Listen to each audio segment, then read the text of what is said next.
हमें के निकालत रही। उ तो हम बीच में रोक के डांट देनी तो आज ही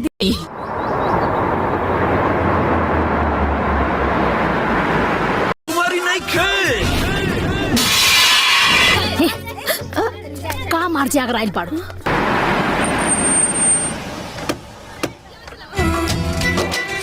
हमरे बेटी बिया जौना लड़की से विजय के बियाह भइल बा कोनो राज बुझाता कि ऐसा बियाह देख लो ही नहीं खू। अरे बहन परिवार होखे तो ऐसन देखा कितना खुशी खुशी सारा विधि विधान करत या।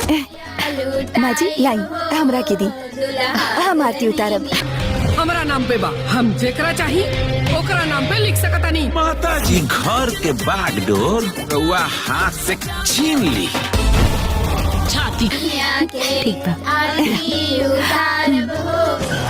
आज भी पूरा जमीन जायदाद के बाती चटका देवे वाली बानी। थप्पड़ तो आज तक हमके हमार माय बाबूजी भी नहीं के मारले। रहल बात गृह प्रवेश के, वो तो हम कर राउर सब कम हमार और हमार सारा खुशी राउर। संध्या अरे कहाँ मर गई रे? शिकारपुर की राजकुमारी महामहिम कविता जी पधार रही हैं। तोरा भागिन माई ऐसा नहीं खाना बनावे के रहा। ये घर ना महाभारत का कुरुक्षेत्र रहा। आज से कैले बिया तोरा के सब्जी पर हम दीदी चाय से भी बदतर हो गई बा। माता जी के लिए वो 25 लाख वाला हार लेकर आइए।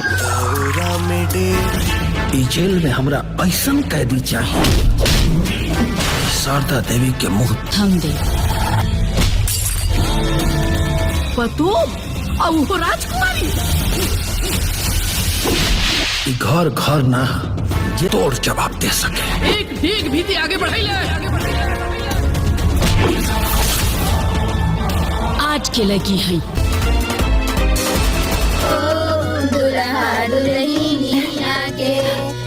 घूंघट में मुंह छुपाकर रोवे वाली ना। घर के सारा लोग आंगन में ही आ जाओ।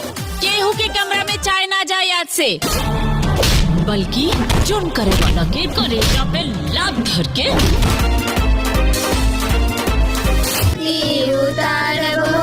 आओ तो और सौतीन के आरती उतारती है। 4 दिन के चांदनी फिर काली रात। दीदी हटी हम कर देता नहीं। बूढ़ा तो ना बाड़े ना। हाँ सब उल्टा हो गई। हाउ छोटकी अपन लड़का बड़की के गोद दे दलस। उहो हमेशा हमेशा खातिर। खुश रह बाबू। इला रख ला। अरे दीदी ई का होई? मिठाई खा ली है। अरे दीदी कितना बाबू तू बैठ। हम तोहरा ला अभी खाना लेके आवत बानी।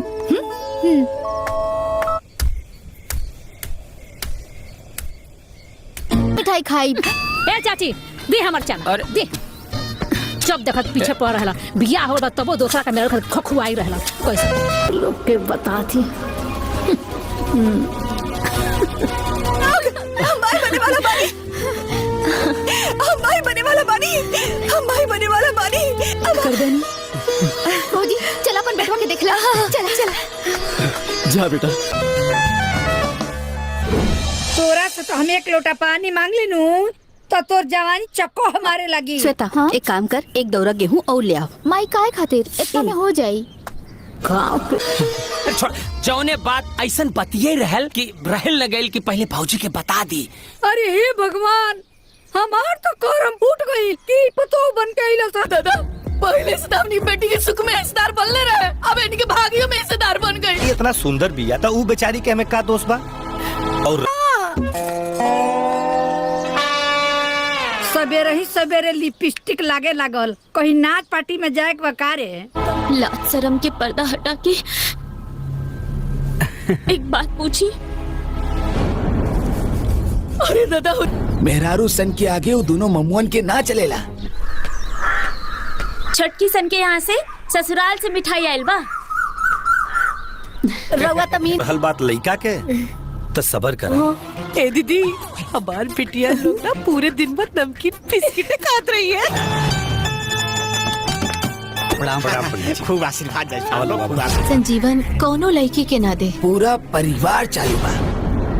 तो हेलो दोस्तों, नमस्कार। आप सभी लोग आशा करते हैं ठीक होंगे।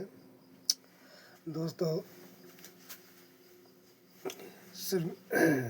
श्रीमती सिन्हा का जो है बहुत ही अच्छा मूवी आ चुका है और आप सभी को पता ही होगा कि श्रीमती सिन्हा का काफ़ी अच्छा मूवी होता है।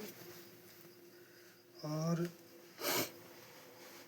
दोस्तों, काफ़ी हिट मूवी है, काफ़ी अच्छा मूवी था और आप सभी लोग देखे होंगे हमारे चैनल पे जो ऑफिशियल ट्रेलर डाले हुए हैं।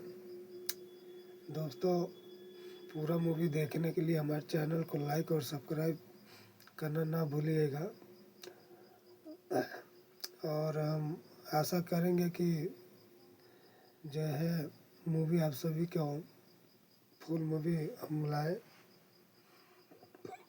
दोस्तों, आप सभी को हम बता दें कि इससे पहले एक और मूवी आई थी जो काफ़ी हिट मूवी थी और ये जो मूवी है दोस्तों पारिवारिक मूवी है और अच्छा मूवी है, आप सभी लोग देखे होंगे। तो बस इतना ही दोस्तों, अब मिलेंगे नेक्स्ट मूवी के साथ भोजपुरी नेक्स्ट वीडियो में। अब तक के लिए बस इतना ही दोस्तों, नमस्कार।